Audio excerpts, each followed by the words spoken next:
Qysh ndikon mungesa e nanës te një fëmijë në momentet e para të paslindjes? Aty fillon dhe ndodh një proces i humbjes, i cili është i njëjtë si për fëmijën, si për të rriturin. Në momentin e parë që ne humbim diçka, qoftë ajo humbje materiale, qoftë ajo humbje shpirtërore, qoftë ajo humbje njerëzore, faza e parë është shoku dhe mohimi. Edhe nëse një shumë parasht ka humb, fillimisht kap një shok, Çka ndodhi, çka ndodhi, çysh ndodhi, pse mu?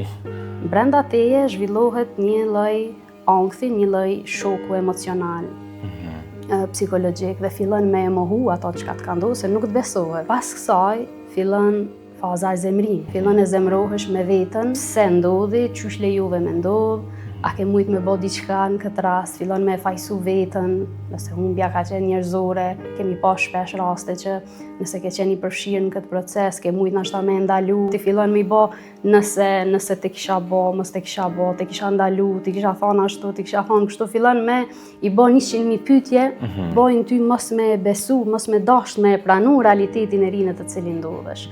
Pastaj fillon një fazë depresioni, cilën ti ki me shfaq ose me agresivitet, ose ki me mbyll në vetë. Kur kalon edhe kjo fazë, Dush mu pajtu. Vendos me u ballafaqu me të vërtetë. Edhe nëse është krejt fosht një njëjti proces, kështu ndodh edhe me fëmijën.